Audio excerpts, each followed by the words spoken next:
Hello everyone, कैसे हैं आप सभी लोग। तो खबर तो आप तक पहुंच गई होगी कि भैया मोदी जी फिर से चुनाव जीतकर 3 स्टेट में अपनी सरकार बना चुके हैं। देखिए, ये एक स्टार्ट है, समझ रहे हैं। ये 2024 के चुनाव के लिए एक बहुत बड़ा संकेत है कि भैया मोदी जी हैं तो मुमकिन है। अब देखो, एज अ ट्रेडर हमें इस पर्टिकुलर चीज को कैसे लेना चाहिए, ये हमारे मार्केट में क्या प्रभाव पड़ेगा, किस तरीके से होगा। तो यार देखो, ये आज का ही ट्रेंड नहीं है। मैं पहले भी आपको डिस्कशन जब मैं कर रहा था, इसके पहले जब मैं वीकली एनालिसिस बनाया था, तो मैंने उसमें भी आपको ये बात बोली थी यार कि अगर देखो मार्केट को आपको समझना है तो मार्केट को कई तरीके से समझना पड़ेगा। देखो, मार्केट के अंदर जो बायर और सेलर होते हैं, ऐसा नहीं है कि बायर सेलर कहीं दूर के आए होते हैं। जो मैं देख रहा हूं, मैं जब मार्केट स्टार्ट किया तो मैं कम से कम इतना तो जानता हूं कि मार्केट के अंदर चुनाव के जो पर्टिकुलर इंपैक्ट होते हैं ना, वो बहुत बड़े होते हैं। अब आप कोई भी चुनाव उठा के देखोगे तो मार्केट क्या करता है कि चुनाव के समय काफी हाई रहता है, फिर जब तक ऊपर जाना होता है काफी ऊपर जाता है। उसके बाद अब चुनाव के रिजल्ट आ जाते हैं, जैसे 2024 का पीएम का इलेक्शन है, वो काफी ज्यादा इंपॉर्टेंट है। तो लेकिन ये जो संकेत है ना, ये भी मार्केट को पॉजिटिव लेके जाएगा। अब ऐसे में उन कंपनीज के भी स्टॉक के ऊपर डिस्कशन करिए आप, जिनका बहुत ज्यादा सपोर्ट पॉलिटिक्स से होता है, जिनका बहुत ज्यादा सपोर्ट इस मोदी गवर्नमेंट ने किया है। अब देखो, इसको कैसे हम लोग इवेल्युएट कर सकते हैं। जैसे अगर आपको पता होगा तो पहली कंपनी अडानी के ऊपर फोकस में रखिए, दूसरा डिफेंस सेक्टर काफी अच्छे चल रहे थे, और ऐसे कंपनीज निकालिए जो इस गवर्नमेंट में बहुत अच्छा प्रॉफिट की है। तो अब उनको और होप मिलेगा और आगे चलकर भी वो कंपनीज आने वाले 4 साल 5 साल में दमादम रिटर्न देंगी। देखो, मैं आपको कोई स्टॉक एडवाइस नहीं दे रहा हूं, ना मैं आपको बता रहा हूं कि ऐसा करना है। मैं सिर्फ एक जनरल ओवरव्यू बता रहा हूं कि मार्केट इस तरीके से आपको काम करते हुए दिखेगा। बाकी हम लोग लेवल्स के ऊपर हमेशा कहते हैं कि कुछ भी हो मार्केट के अंदर, कुछ भी हो, एक ट्रेडर या एक इन्वेस्टर को हमेशा मार्केट के लेवल के हिसाब से काम करना चाहिए, सपोर्ट रेजिस्टेंस देखते हुए अपनी लर्निंग को बढ़ाते हुए काम करना चाहिए। तो ये सारी चीजें एक तरफ रखते हुए सबसे पहले हम लोग देख लेते हैं कि यार रिसेंट डे में क्या हुआ, यानी पुराने दिन में मार्केट ने क्या किया। तो अगर यहां पर देखोगे आपने, तो 1 तारीख का जो डेटा है उसमें ये साफ साफ दिख रहा है कि प्रो ने अपनी पोजीशन बढ़ाई है और एफआईआई ने और रिटेल ने बियरिश पोजीशन बनाई हुई है। हालांकि चूंकि सबको इलेक्शन का डर था, तो लोगों ने देखो उतना दबा के पोजीशन नहीं बनाया है। इफ यू कैन सी, तो उतना हाई कोई पोजीशन यहां पर नहीं बना है। तो इसका मतलब यह है कि डर का माहौल और कि क्या होने वाला है क्या नहीं होने वाला है, कंफ्यूजन सबके दिमाग में बना हुआ था। एक एक को देख लेते हैं। स्टॉक में हाईली एफआईआई बुलिश है, इंडेक्स में एफआईआई ने थोड़े बहुत अमाउंट के शॉर्ट यहां पर बनाए हैं। डीआईएच की बात करें तो शॉर्ट और इंडेक्स और स्टॉक दोनों में उन्होंने शॉर्ट किया है। प्रो की बात करें तो शॉर्ट में उन्होंने स्टॉक में उन्होंने शॉर्ट किया है और प्रो लोग इंडेक्स में काफी लॉन्ग गए हैं। रिटेलर्स की बात करें तो रिटेलर्स बेचारा बियरिश अपने आप हो जाता है, जब भी मार्केट के अंदर कुछ उसको दिखता है कि मार्केट ऊपर जा रहा है बियरिश हो जाएगा, नीचे जा रहा है तो बुलिश हो जाएगा। तो ये कहानी है ना। अब डिस्कशन ये है कि आप लोगों को क्या लगता है, वो चीजें भी बहुत मायने रखती है, क्योंकि अपनी वीडियोस 15-20 हजार 30 हजार ऑडियंस को जाती है। तो एक कमेंट में आप लोग अपनी व्यू को भी जरूर देना, सो दैट हम भी एक रात भर में या कल सुबह जब हम लोग ट्रेडिंग स्टार्ट करेंगे तो एक ऑब्वियस सा हमारे दिमाग में पैटर्न बन जाएगा, खान दुनिया क्या सोचती है। और मेरा देखो कोई पॉलिटिकल सपोर्ट किसी को नहीं रहा है, बट मोदी गवर्नमेंट मुझे अच्छी लगती है। इन केस ऑफ अगर आपको बुरा लगे या लगे तो ये कुछ मत कहना, लेकिन है मुझे अच्छी लगती है, अपना अपना ओपिनियन है। अब चलो हम लोग डिस्कशन कर लेते हैं कि बैंक निफ्टी के ऊपर हम लोग क्या वीकली एनालिसिस के ऊपर डिस्कस करेंगे। तो यहां पर बड़ी साफ साफ चीज आपको क्या दिख रही है कि भाई मार्केट के अंदर आरबीआई अनाउंसमेंट के बाद मार्केट काफी अच्छा कॉम्प्लिकेट हुआ, काफी अच्छा नीचे आया। 42,000 के ऑड लेवल पर मार्केट सपोर्ट लेकर अब एक मिसाइल बन के ऊपर जा रहा है। अब देखो, यहां पर 2 चीजें आपको समझा रहा हूं। पहली चीज क्या है कि यहां पर आप देखोगे तो एक मेन स्ट्रक्चर है जिसका ब्रेक होना बाकी है। यानी अगर मान लो कि मार्केट के अंदर किसी भी बुलिश पीपल को या बेयरिश पीपल को लड़ाई लड़नी है तो वो 44,976 के आसपास लड़ाई लड़ेगा। तो अब आप ये कहोगे कि सौरभ भाई, मान लो कल मार्केट गैप अप खुल गया, मान लो 300-400 पॉइंट गैप अप खुल गया, तो ये जो लेवल मैं आपको दे रहा हूं ना, ये पूरे वीक आप लगाकर इस लेवल को देख सकते हो और अपने हिसाब से ट्रेड और इन्वेस्ट कर सकते हो। याद रखिए, चाहे मार्केट गैप अप खुले चाहे मार्केट गैप डाउन खुले, जब तक मेन स्ट्रक्चर ब्लॉक अब इसका ब्रेक नहीं होगा, यानी जब तक मार्केट 44,976 के नीचे आएगा नहीं, तब तक मुझे नहीं लगता है कि पुट लेना कोई समझदारी होगी। मैं आपको जेन्युइन तरीका बता रहा हूं। आप इलेक्शन के रिजल्ट, आप इलेक्शन की जो कॉयस है उसको थोड़ा सा बगल में रखिए, लेकिन एक सिंपल सा इफिशियंसी का गेम समझिए। गेम क्या है? अगर आप देखोगे तो मार्केट का, अगर मैं जस्ट टॉप टू बॉटम भी मिला देता हूं, जो रिसेंट स्विंग है, ये रिसेंट स्विंग 1, ये रिसेंट स्विंग 2, ठीक है। पहली बात तो मार्केट 44,136 पे 0.5 का है, और दूसरा मेन स्ट्रक्चर ब्लॉक हमारा आ रहा है 45,405 पे। अब मैं आपको हमेशा बताता हूं कि this 0.79 is a golden opportunity. जिसको रिजेक्ट कराना है मार्केट में वो यहां रिजेक्ट करा दे। अगर यहां से मार्केट रिजेक्ट नहीं कर रहा है, इट मींस कि जो भी पार्टी इसको ऊपर ले जा रही, पार्टी मतलब चाहे वो क्लाइंट हो, चाहे वो रिटेलर हो, चाहे वो जो हो, वो पूरा दम लगा देगा कि मार्केट को यहां से ऊपर ले जाना है। तो भाई मेरे लिए क्या है कि मैं सिंपल एक ऐसा ट्रेडर हूं जो मार्केट के ट्रेंड को पकड़ने की कोशिश करूंगा। तो अगर मान लीजिए कि भाई मार्केट क्या, मैं पूरा वीक एनालिसिस कर रहा हूं, डेली डेली नहीं मैं बोल रहा हूं आपको, मैं पूरा वीक एनालिसिस कर रहा हूं, तो मुझे तो साफ साफ ये दिख रहा है कि 44,976 के नीचे ही मैं अब पुट का सोचूंगा, क्योंकि यहां पर एक तो मेरा मेन स्ट्रक्चर ब्लॉक भी आ रहा है, और अगर मार्केट गैप अप खुल के 45,405 के ऊपर जाता है तो आपको all time high bank Nifty का आने वाले 7 से 8 दिनों में भी दिख सकता है। तो तैयारी कर लो यार, कोई बहुत बड़ी बात नहीं है कि मार्केट यहां से 50 के टच कर जाए और 22,000 टच कर जाए निफ्टी का, ये कोई बहुत बड़ी बात नहीं है। आप में से बहुत सारे लोगों का ये भी कंसर्न होगा कि सौरभ भाई निफ्टी ऑल टाइम हाई है, bank Nifty all time high है, बट हमारे स्टॉक उतने अच्छे परफॉर्म नहीं कर रहे हैं। तो देखो एक सिस्टम समझाता हूं मैं आपको। आपके जो स्टॉक आउट परफॉर्म नहीं कर रहे हो वो कौन से स्टॉक होंगे? वो लार्ज कैप स्टॉक्स होंगे, ठीक है। जैसे एचडीएफसी बैंक की बात कर लूं मैं, या इस तरीके के स्टॉक। लेकिन आप अगर उसी को दूसरे नजरिए से देखोगे तो मिड कैप स्टॉक या स्मॉल कैप स्टॉक या पीएसयू बैंक, जितने भी स्टॉक्स हैं वो क्यों भाग रहे हैं? तो समय समय की बात होती है, कई सारे स्टॉक या 9-9 10-10 साल उसी जोन में रहते हैं, 1-2 4 साल 5 साल उसी जोन में रहते हैं, उसके बाद जब उनमें ब्रेकआउट होता है ना तो वो बहुत तेज भागते हैं। तो ये एक लेमन तरीके वाली चीज है। ऐसा नहीं कि आपका आज पोर्टफोलियो में लॉस दिखा रहा है या कोई स्टॉक बहुत अच्छा परफॉर्म नहीं कर रहा तो आप जज करेंगे कि यार ये कंपोनेंट था, रिलायंस था, एचडीएफसी था, भाग ही नहीं रहा, निफ्टी क्यों भाग रहा है। तो अभी भी मौका है दोस्तों। मैं ये कहूंगा कि भारत को शॉर्ट मत करना किसी भी हाल पे।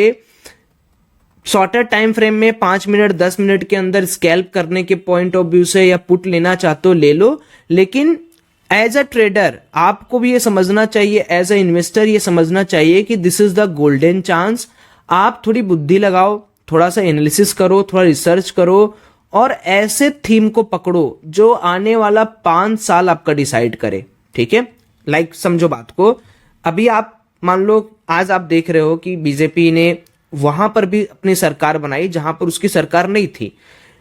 तो जो पॉलिटिकल इन्फ्लुएंस है वो तो सामने समझ में आ रहा है, और जो पीएम कैंडिडेट है वो भी आपको समझ में आ रहा है कि अगर वो वहां जीत रहे हैं तो कहीं ना कहीं उसका इफेक्ट 2024 के जनरल इलेक्शन में पड़ने वाला है।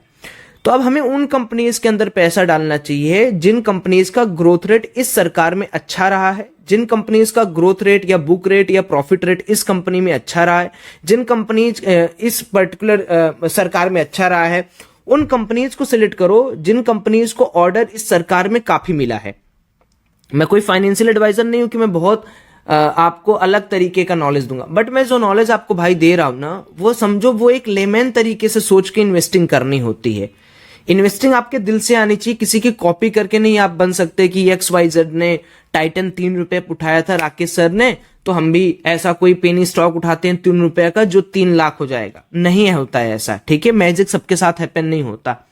तो this is for bank Nifty, I am repeating again and you can also comment your opinion. तो 44,976 इज माई राउंड नंबर, जहां पर मैं पूरा वीक के एनालिसिस करूंगा। इफ सपोज मार्केट ऊपर खुलता है या इसके ऊपर रहता है, so I will adding my quantities on the dip side. अगर मार्केट नीचे आता है तो डिप पर मैं यहां पर बाई करूंगा।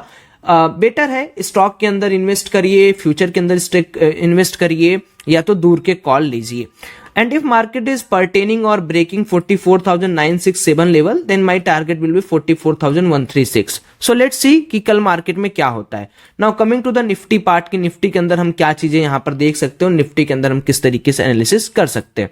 तो निफ्टी तो भाई साहब ऑल टाइम हाई है, इसमें तो आपको कुछ सोचना ही नहीं, कोई चार्ट आपकी मदद करेगा ही नहीं, क्योंकि निफ्टी अपने ही तरीके से ऑल टाइम हाई लगा चुका है।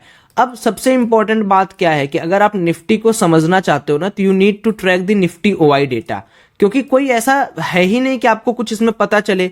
तो मैं यहां पर क्या करता हूं, मैं निफ्टी का यहां पर डेटा लगाने के लिए आगे बढ़ता हूं। तो चलो मैं एक बार निफ्टी का डेटा यहां पर लगा देता हूं।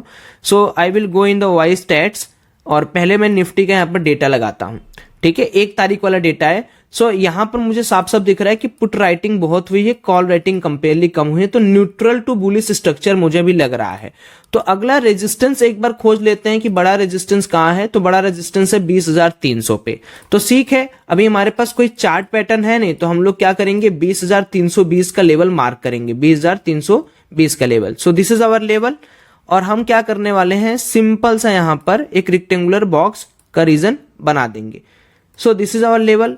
अब अगर 20,320 टूटेगा तो आप सोचो कि शिफ्टिंग कहां होगी। 20,300 अगर टूटेगा तो शिफ्टिंग कहां होगी, 20,300, 20,250 और 20,200। उसके बाद एक रेजिस्टेंस है। तो हमारा जो टारगेट बनेगा वो बनेगा 20,412 का, और दूसरा टारगेट हमारा बनेगा 20,460 का। जब मार्केट के अंदर टूटेगा तो शिफ्टिंग क्या होगी, जो लोगों ने कॉल राइट किया है definitely they will convert their position and they will short on the upper side, then Nifty will go, then it will erase their position, then they will short 20,450, 480, 500, 520, 550। तो ऐसे करके मार्केट चलता है। तो ये Nifty की भी एनालिसिस काफी अच्छी है। वीकली टाइम फ्रेम पे अगर मैं बात करूं तो निफ्टी काफी अच्छा है। एक बार हम लोग फिब पर भी कंफर्मेशन ले ही लेते हैं, let's see. So this is the latest swing and this is the smaller swing. So 0.79। तो अब देखो निफ्टी के अंदर तो काफी लंबा जोन है जिसमें आपको शॉर्ट करना है। अब आपको मैं बता जरूर रहा हूं, लेकिन आप इतना वेट कर पाओ तो इंपॉर्टेंट है।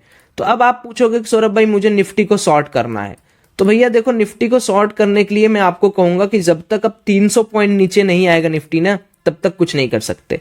बिकॉज मैंने आपको क्या बताया कि निफ्टी चूंकि ऑल टाइम हाई है, तो आपको कोई स्विंग तो मार्केट दे ही नहीं रहा है, कोई स्विंग तो दिखाई नहीं रहा मार्केट आपको। तो अगर मान लो कल के दिन निफ्टी गैप अप खुलता है, तो एक तो 20,136 का ये जो जोन है ये इंपॉर्टेंट सपोर्ट है। देन 19,999 यानी जो 20,000 का लेवल है, ये भी चुप नहीं बैठेगा ना। अब इसको तोड़ना भी तो बहुत मुश्किल हो गया। तो ये 0.79 का एक ऐसा लेवल है जहां पर मार्केट आकर फिर से एक क्या कर सकता है, क्या तो सपोर्ट लेगा।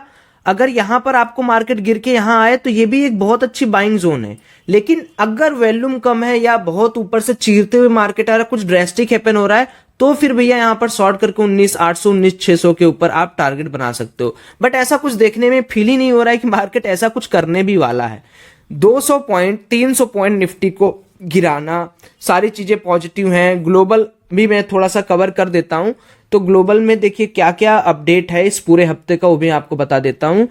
मैक्सिमम देशों में, ठीक है, मैक्सिमम कंट्रीज में जो इन्फ्लेशन रेट्स हैं वो कूल डाउन हो रहे हैं। ठीक है, मैं आपको थोड़ा डिटेल में यहां पर बता देता हूं, सो दैट आपका भी टाइम बचेगा और मेरा भी टाइम बचेगा। Just give me 1 minute. तो मैं आपको फटाफट ग्लोबल इकोनॉमी के बारे में थोड़ा थोड़ा बता देता हूं। हालांकि मैं अपने टेलीग्राम में आपको हमेशा न्यूज बताते रहता हूं। अब देखिए क्या है कि 2024 और 2025 में सबसे इंपॉर्टेंट जो चीज है वो है वर्ल्ड की एडवांस इकोनॉमी कौन सी होगी। तो पहले उसमें congratulation to all of you, अपने भारत देश का नाम है, यानी इंडिया सबको लीड करेगी। ये जो डेटा है वो OECD ने बताया है। दूसरी चीज क्या है कि मार्केट का जो इंटरेस्ट रेट है, ठीक है, उसके ऊपर डिफरेंट कंट्रीज क्या करने वाली हैं, थोड़ा सा मुझे लगता है यहां पर OECD ने बताया है, वार्न किया है कि मार्केट रेट और टाइट हो सकता है, यानी जो इंटरेस्ट रेट वगैरह है वो थोड़े से टाइटन हो सकते हैं। बट इंडिया के लिए ये चीज अभी भी नहीं गवर्न होती। मैं आपको सिंपल बात बता रहा हूं, इंडिया के लिए अभी भी ये चीज गवर्न नहीं होती है, ध्यान से सुनिएगा।